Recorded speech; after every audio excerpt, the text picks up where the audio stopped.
Viewers, welcome to metro style. வீடியோக்குள்ள போறதுக்கு முன்னாடி மெட்ரா ஸ்டைலை சப்ஸ்கிரைப் பண்ணாதவங்க சப்ஸ்கிரைப் பண்ணிட்டு கொஞ்சம் சப்போர்ட் பண்ணுங்க. வாங்க வீடியோக்குள்ள போகலாம். கார்த்தி ரேவதி சீரியல்ல இன்னைக்கான எபிசோட்ல என்ன நடந்துட்டு இருக்குன்னா, நம்ம ஹீரோ கார்த்தி தான் நினைச்சிட்டு இருக்காரு நம்ம அத்தைக்கு ஆல்ரெடி வார்னிங் கொடுத்துருந்தோம், இன்னும் எங்களுக்கு டிவோர்ஸ் ஆகல, டிவோர்ஸ் ஆகுறதுக்கு 6 மாசம் இருக்கு, அதுக்குள்ள ரேவதிக்கு நானும் எந்த உண்மையும் தெரியப்படுத்த மாட்டேன், அதே மாதிரி நீங்களும் ரேவதிக்கு கல்யாண பேச்சை எடுக்கவே கூடாது அப்படின்னு சொல்லியிருந்தோம். எல்லாத்துக்கும் சரி சரின்னு தலையை ஆட்டிட்டு இப்போ என்ன வேலை பார்த்துட்டு இருக்காங்க அவங்க. ஏன் அத்தை இப்படிலாம் பண்ணிட்டு இருக்காங்க, எந்த தைரியத்துல இப்படி பண்ணிட்டு இருக்காங்க, என்ன பழி வாங்குறதுக்காக சொந்த பொண்ணுக்கே இவ்வளவு பெரிய வேதனையை கொடுத்துட்டு இருக்காங்களே, அவங்களுக்கு ஏன் இதெல்லாம் புரிய மாட்டேங்குது அப்படின்னு சொல்லிட்டு கார்த்தி ரொம்பவே யோசிச்சுட்டு இருக்காரு. கார்த்தி, நீங்க யோசிச்சு என்ன கார்த்தி பண்றது, யோசிக்க வேண்டியவங்க யோசிக்க மாட்டாங்களே. ஈஸ்வரிக்கு அவங்களோட கெத்து தான் முக்கியம், யார் இப்படி போனா அவங்களுக்கு என்ன. உடனே கார்த்தி யோசிச்சுட்டு சரி இதுக்கு என்ன பண்ணலாம், நம்ம சரவணனுக்கு கால் பண்ணி அவன் கிட்ட ஹெல்ப் கேட்கலாம் அப்படின்னு சொல்லிட்டு சரவணனுக்கு கால் பண்றாங்க. கார்த்தி நினைக்கிறாரு சரி இனி இந்த விஷயத்த இப்படியே விட்டா சரிப்பட்டு வராது, சொந்த வீட்டுல உள்ளவங்களுக்கே தெரியாம இவங்க இப்படிப்பட்ட வேலையெல்லாம் பார்த்துருக்காங்க, இதுக்கு மேல நம்ம விடக்கூடாது, சரவணன் தான் கரெக்டான ஆளு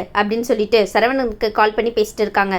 ஹலோ சரவணன் அப்படின்னு சொல்லிட்டு சரவணன் கேட்கறாரு, எப்படிப்பா இருக்கா கார்த்தி, திடீர்னு கால் பண்ணிருக்க, அங்க எல்லாம் ஓகே தானே அப்படின்னு சொல்லிட்டு இருக்காங்க. உடனே கார்த்தி சொல்றாரு இல்ல இங்க எதுவுமே ஓகேவா இல்ல, கார்த்தி சொல்லிட்டு இருக்க அப்படின்னு ஆச்சரியமா சரவணன் கேட்க, உடனே கார்த்தி சொல்றாரு ஈஸ்வரியத்தை இந்த மாதிரிலாம் பண்ணிட்டு இருக்காங்க, எனக்கே தெரியாம ரேவதிக்கு ரிஜிஸ்டர் மேரேஜ் பண்ற அளவுக்கு துணிஞ்சிட்டாங்க அப்படின்னு சொல்லிட்டு இருக்காரு கார்த்தி. உடனே சரவணன் சொல்றாரு என்னப்பா சொல்லிட்டு இருக்க, இப்படி இல்லாம பண்ணிட்டு இருக்காங்க, நான் இதை எதிர்பார்க்கவே இல்லையேப்பா. உடனே சரவணனுக்கு ஒரு ஐடியா தோணிட்டு சொல்றாரு, பாரு கார்த்தி நீ இந்த மாதிரி எல்லாம் விட்டுட்டு இருக்காத, உங்க அத்தை அவங்கள உடனே கூப்பிட்டு விசாரிச்சுட்டு அவங்க கிட்ட நீ பேப்பர்ல எழுதி வாங்கிக்கோ அப்படின்னு சொல்லிட்டு இருக்காங்க சரவணன். உடனே கார்த்தி சொல்றாரு நீ சொல்றதா கரெக்ட் சரவணன் அப்படின்னு சொல்லிட்டு இருக்காரு. உடனே சரவணன் சொல்றாரு இல்லனா எதுவுமே சரிப்பட்டு வராது பாத்துக்கோ அப்படின்னு சொல்லிட்டு இருக்காங்க. உடனே கார்த்தியோட அட்வொகேட் ஈஸ்வரிக்கு கால் பண்றாங்க. உடனே அந்த அட்வொகேட் சொல்றாங்க ஈஸ்வரி மேடம் நீங்க அர்ஜென்ட்டா இந்த இடத்துக்கு வந்தே ஆகணும் அப்படின்னு சொல்லிட்டு இருக்கும்போது ஈஸ்வரி திமுறா அதெல்லாம் வர முடியாது அப்படின்னு சொல்றாங்க.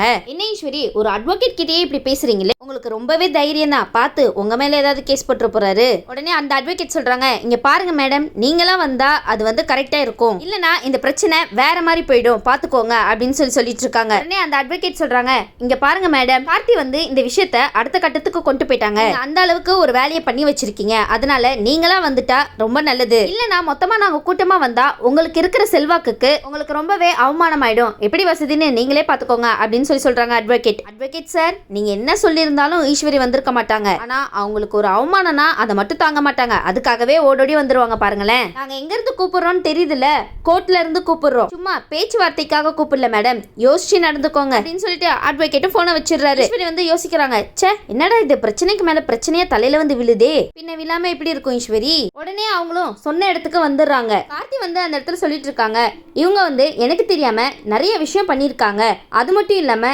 என்னோட மனைவிக்கு இந்த 3 மாசத்துல என்னென்ன நடந்துச்சுன்னு அப்படின்னு எல்லா விஷயத்தையுமே கார்த்தி கோர்ட்ல சொல்லிட்டு இருக்காங்க. போன தடவை நாங்க வந்ததுக்கு நீங்க சொன்னது என்னன்னா நாங்க 6 மாசம் உங்களுக்கு டைம் தரோம், இந்த 6 மாசத்துக்கு அப்புறம் உங்க முடிவை சொல்லுங்கன்னு இந்த கோர்ட்டோட ஆர்டர் எங்களுக்கு, ஆனா இவங்க என்னன்னா இந்த 6 மாசத்தை இந்த மாதிரி எல்லாம் பிரச்சனையோட பயன்படுத்திட்டு இருக்காங்க அப்படின்னு சொல்லி கார்த்தி எல்லாத்தையுமே புட்டு வச்சிடுறாரு.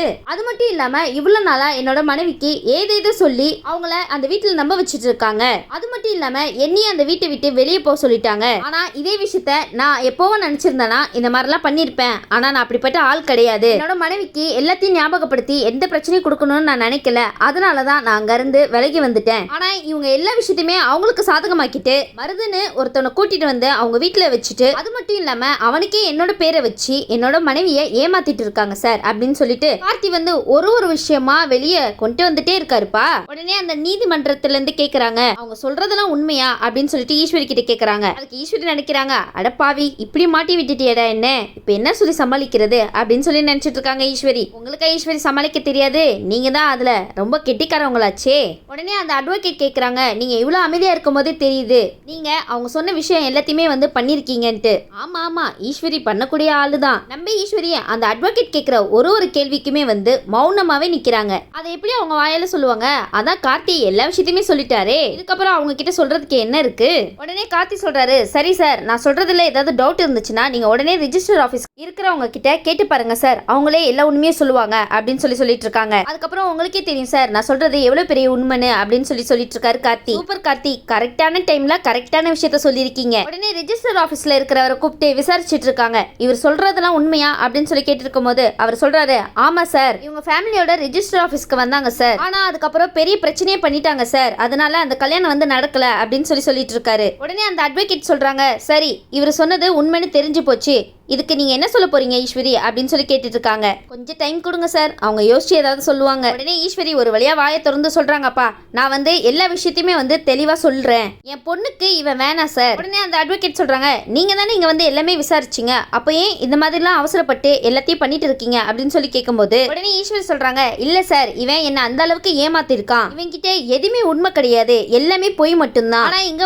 நல்லவன் மாதிரி எல்லா விஷயத்தையும் சொல்றான், ஆனா இவன் என்கிட்ட எவ்வளவு நாடகம் ஆடி இருக்கான் தெரியுமா சார். அந்த அட்வொகேட் கேக்குறாங்க, சரி என்னதான் பிரச்சனை உங்க ரெண்டு பேருக்குள்ளயும், அவரு அப்படி என்ன போய் சொன்னாரு சொல்லுங்க அப்படின்னு கேக்குறாங்க. ஈஸ்வரி அதான் கேக்குறாங்கல்ல, கார்த்தி போய் சொன்னாரு வார்த்தைக்கு வார்த்தைக்கு சொல்றீங்கல்ல, சொல்லுங்க இப்போ கார்த்தி என்ன போய் சொன்னாரு சொல்லுங்க ஈஸ்வரி, நாங்களும் கேட்டு தெரிஞ்சுக்கிறோம். உடனே ஈஸ்வரி கார்த்தி இப்படி பண்ணாரு அப்படி பண்ணாரு அப்படின்னு சொல்லிட்டு அவங்களும் ஒரு விஷயமா சொல்றாங்க. அதுக்கு அந்த அட்வொகேட் கேக்குறாங்க, நீங்க சொல்றதுக்கும் இதுக்கும் எந்த சம்பந்தமே இல்லையேமா அப்படின்னு சொல்லிட்டு இருக்காங்க. நீங்க பேசுறத பார்த்தாலே தெரியுது அவங்கள பழி வாங்குறதுக்காக நீங்க இந்த மாதிரிலாம் பேசிட்டு இருக்கீங்கன்னு நல்லாவே எங்களுக்கு தெரியுது அப்படின்னு அந்த அட்வொகேட் தெளிவா சொல்லிடுறாரு. என்ன ஈஸ்வரி இப்ப நீங்க போய் சொல்றீங்களா இல்ல கார்த்தி போய் சொல்றாரா? அந்த அட்வொகேட்டுக்கே தெரியுது பாருங்களேன், நீங்க தான் போய் சொல்றீங்கன்னு. உடனே அட்வொகேட் ஈஸ்வரி பத்தி சொல்றாங்க, நீங்க ரொம்ப அவசரப்படுறீங்க, அவங்க கணவன் மனைவி விஷயத்துல நீங்க எங்களை மீறி செயல்பட்டதுனால, அது மட்டும் இல்லாம நீங்க பேசுறத வச்சு தெரியுது நீங்க அவங்கள பழி வாங்குறதுக்காக தான் இவ்வளவு பண்ணிட்டு இருக்கீங்கன்னு. உடனே அந்த அட்வொகேட் ஜட்ஜ் கிட்ட பேசிட்டு இருக்காங்க, இவங்க பண்ற விஷயத்துக்கு நம்ம இவங்கள உள்ள வைக்கலாம் அப்படின்னு பேசிட்டு இருக்காங்க.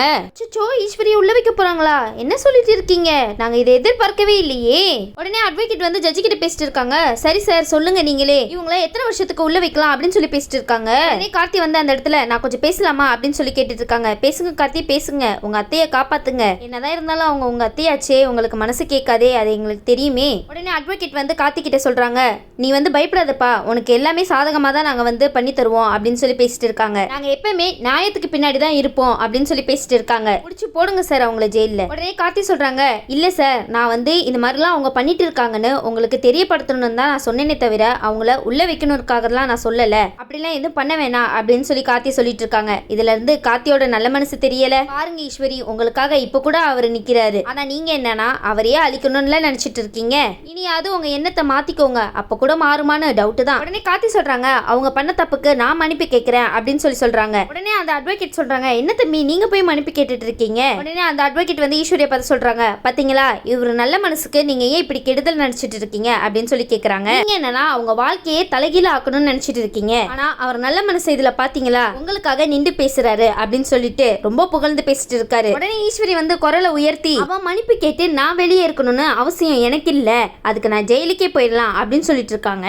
அதான பார்த்தேன், நீங்க தான் அடங்க மாட்டீங்களே. உடனே கார்த்தி சொல்றாங்க, சார் அவங்க சொல்றதெல்லாம் நீங்க கேட்டுக்காதீங்க, இப்படிதான் கோவப்பட்டு வசப்பட்டு ஏதாவது பேசிட்டு இருப்பாங்க, தயவு செஞ்சு இதெல்லாம் வேணாம் சார், நான் ஒரே ஒரு விஷயம் மட்டும் கேட்கிறேன், அதை மட்டும் எனக்கு பண்ணி கொடுத்தா போதும் அப்படின்னு கார்த்தி கேட்கிறாரு. நீங்க கேளுங்க கார்த்தி, இனி அவங்க இந்த மாதிரி விஷயம் செய்யவே கூடாது, அதுக்காக அவங்க பண்ண வேண்டிய ஒரே விஷயம் ஒரு லெட்டர்ல எழுதி கையெழுத்து போட்டு கொடுக்கணும், இதுக்கப்புறம் இந்த மாதிரி விஷயத்த எப்பயுமே பண்ண மாட்டேன்னு. எத்தனை பேப்பர்ல கையெழுத்து வாங்கினாலும் ஈஸ்வரி அதே தானே திருப்பி பண்ணுவாங்க. உடனே கார்த்தி சொல்றாரு, அந்த பேப்பர்ல மட்டும் கையெழுத்து போட்டு கொடுத்துட்டாங்கன்னா சட்டப்படி அவங்களால எதுவுமே செய்ய முடியாத அளவுக்கு ஒரு நம்பிக்கை எனக்கு வரும் சார் அப்படின்னு சொல்லிட்டு கார்த்தி ரொம்ப ரிக்வெஸ்ட் பண்ணி கேட்டுட்டு இருக்காரு. உடனே அவங்களும் சரி தம்பி நீ கேட்ட மாதிரியே நாங்க பண்ணிடுறோம் அப்படின்னு சொல்லிட்டு இருக்காங்க. உடனே ஜட்ஜும் இதுக்கு ஒத்துக்கிட்டு நீங்க அந்த கார்த்தி தம்பி கேட்ட மாதிரியே பண்ணி கொடுத்துருங்க அப்படின்னு சொல்லிட்டு அட்வொகேட் கிட்ட சொல்லிடுறாங்க. உடனே அந்த அட்வொகேட்டும் ஈஸ்வரி கிட்ட இந்த மாதிரி நீங்க எழுதி கொடுத்துருங்க அப்படின்னு சொல்லிட்டு ஈஸ்வரி கிட்ட எழுதியும் வாங்கிடுறாங்க. ஈஸ்வரி மனசுல திட்டிட்டே, இதுக்கு பின்னாடி நீ நல்லா அனுபவிப்படா, நான் உன்னை சும்மா விட மாட்டேன், இதெல்லாம் எழுதி கொடுத்தா மட்டும் நான் எதுவும் செய்யாம இருக்க மாட்டேன்னா என்ன, இதுக்காகவே உனக்கு பெரிய ஆப்பா வைக்கிறேன் பாரு அப்படின்னு சொல்லிட்டு ஈஸ்வரி நினைச்சிட்டே எழுதி கொடுத்துட்டு இருக்காங்க. உடனே ஈஸ்வரியும் பக்கமா எழுதி கொடுக்குறாங்க, நான் இந்த 6 மாசம் செஞ்சதெல்லாம் தப்பு, இந்த மாதிரிலாம் பண்ண மாட்டேன் அப்படின்னு சொல்லிட்டு எழுதி கொடுத்துட்டு இருக்காங்க. இப்படி உங்க கையாலேயே எழுத வச்சார்ல கார்த்தி, தப்பு ஈஸ்வரி, இனிமே இது மாதிரிலாம் பண்ணாதீங்க. அது மட்டும் இல்லாம ரொம்ப முக்கியமான விஷயம் கூட ஈஸ்வரி இதுல எழுதிட்டு இருக்காங்க, என்னன்னா 6 மாசம் வரைக்கும் என்னோட பொண்ணுக்கு எந்த கல்யாண ஏற்பாடும் நான் பண்ண மாட்டேன் அப்படின்னு ஒரு முக்கியமான வேர்டை எழுதி கொடுத்துட்டு இருக்காங்கப்பா. இந்த லைன் தான் எங்களுக்கு ரொம்ப இம்பார்ட்டன்டே. உடனே அந்த ஜட்ஜ் சொல்லிட்டு இருக்காங்க, மேடம் இது நீங்க எழுதி கொடுத்துட்டீங்க. எழுதி கொடுக்கறது பெருசு இல்ல, ஆனா இதையும் மீறி நீங்க ஏதாவது பண்ணீங்கன்னா அடுத்து நீங்க உள்ள போறத யாருனாலையுமே தடுக்க முடியாது. பார்த்து பக்குவமா இருந்துக்கோங்க அப்படின்னு சொல்லிட்டு இருக்காங்க. ஈஸ்வரிக்கே பார்த்து பக்குவமா இருங்கன்னு சொல்ற அளவுக்கு வச்சுக்கிட்டாங்க பாருங்களேன். இதை விட பெரிய அவமானம் ஈஸ்வரிக்கு தேவையா என்ன? உடனே அந்த அட்வொகேட் சொல்றாங்க, நீங்க எவ்வளவு பெரிய ஆளு, எவ்வளவு செல்வாக்கு இருக்குன்னு எங்களுக்கு தெரியும். பார்த்து பக்குவமா பொறுப்பா நடந்துக்கோங்கன்னு அட்வைஸ் பண்ணிட்டு இருக்காரு. நீ இந்த மாதிரிலாம் பண்ணாதீங்க, உங்க மாப்பிள்ளை சொன்னாங்கன்னு ஒரே காரணத்துக்காக தான் உங்களை நாங்க விடுறோம், இல்லைன்னா இந்நேரத்துக்கு நீங்க கம்மி எண்ணிட்டு இருப்பீங்க அப்படின்னு சொல்லிட்டு இருக்காரு. அட்வொகேட் சொல்றாங்க, கொஞ்சமாவது யோசிச்சு பாருங்க, உங்க மாப்பிள்ளை கார்த்தி இருக்க வேண்டிய இடத்துல வேற யாராவது இருந்திருந்தா இந்த மாதிரி சும்மா இருந்திருப்பாங்களா? அவர் எந்த வம்பு வேணான்னு தானே தள்ளி தள்ளி போறாங்க, ஆனா அவரை போய் நீங்க இப்படி பண்ணிட்டு இருக்கீங்களே அப்படின்னு சொல்லிட்டு கேட்டுட்டு இருக்காங்க. நல்லா கேளுங்க அட்வொகேட் சார், கொஞ்சமாவது அவங்களுக்கு சொல்லி புரிய வைங்களேன். யார் சொன்னாலும் குழந்தை மாதிரி புடிவாதமா யார் பேச்சுமே கேட்க மாட்டாங்க. சூப்பர், நல்லா ரவுண்டு கட்டி திட்டு வாங்குறாங்க. உடனே நம்ம சூப்பர் ஹீரோ வந்து ஈஸ்வரிய பார்த்துட்டு சிரிச்சுட்டே வராங்க. என்னத்த இது போதுமா இல்ல இன்னும் கொஞ்சம் வேணுமா அப்படின்னு சொல்லி கேட்டுட்டு இருக்காரு. எப்பயுமே நீங்க தான் எல்லாருக்கும் ஆட்டம் காமிச்சிட்டு இருப்பீங்க, என்னோட ஆட்டம் எப்படி இருக்கு? நான் உங்ககிட்ட ஆரம்பத்துல இருந்து சொல்லிட்டே இருந்தேனா இல்லையா, என்னோட ஆட்டத்தை பார்க்காதீங்க, பார்க்க ஆரம்பிச்சிங்கன்னா தாங்க மாட்டீங்கன்னு சொன்னேனா? என்னோட முதல் ஆட்டமே எப்படி இருந்துச்சு பாத்தீங்களா? இதுக்கப்புறமாவது கரெக்டா நடந்துக்கோங்க அத்தை, என்னை இந்த மாதிரிலாம் பண்ண வைக்காதீங்க, எனக்கு எவ்வளவு கஷ்டமா இருக்கு தெரியுமா அப்படின்னு சொல்லி கார்த்தி பேசிட்டு இருக்காரு. சூப்பர் கார்த்தி. உடனே நம்ம ஈஸ்வரி, ஏய் என்ன ஒரு தடவை உன் பக்கம் காத்து வீசிச்சுன்னா நீ ஜெயிச்சுதான் அர்த்தமா? இன்னைக்கு ஏதோ காத்து உன் பக்கம் வீசுது, ஆனா என்னைக்குமே உன் பக்கமே வீசிட்டு இருக்காது. எனக்கு மறுபடியும் வாய்ப்பு கிடைக்காமலையா போயிடும். கண்டிப்பா மருதுக்கும் ரேவதிக்கும் உன் கண்ணு முன்னாடியே கல்யாணம் பண்ணி வைக்காம விட மாட்டேன்டா அப்படின்னு சவால் விடுறாங்க. அச்சச்சோ ஈஸ்வரி, மறுபடியும் முதல்ல இருந்தா? உடனே கார்த்தி சொல்றாங்க, அத்தை என்னைக்குமே நான் தான் உங்க வீட்டு மாப்பிள்ளை, அத யாருனாலையுமே மாத்த முடியாது. சரி அத்தை, பார்த்து பத்திரமா வீட்டுக்கு போய் சேருங்க, வரட்டா அப்படின்னு சொல்லிட்டு கார்த்தி மாசம் அங்க இருந்து கிளம்பி போயிடுறாரு. இதுக்கப்புறம் என்ன ஈஸ்வரி, வீட்டுக்கு போயிட்டு அடுத்த பிளான் யோசிக்க வேண்டியதானே? நீ எதுக்கு இங்க மசமசன்னு நின்றுட்டு இருக்கீங்க? கிளம்புங்க கிளம்புங்க. சரி, இதுக்கப்புறமாவது ஈஸ்வரி அமைதியா இருக்காங்களா இல்ல அவங்க ஆட்டத்தை மறுபடியும் ஆரம்பிக்கிறாங்களான்னு வெயிட் பண்ணி பார்ப்போம். இந்த வீடியோ உங்களுக்கு பிடிச்சிருந்துச்சுன்னா மறக்காம மெட்ரஸ் ஸ்டைல லைக் பண்ணுங்க, ஷேர் பண்ணுங்க, சப்ஸ்கிரைப் பண்ணிடுங்க. தேங்க்யூ.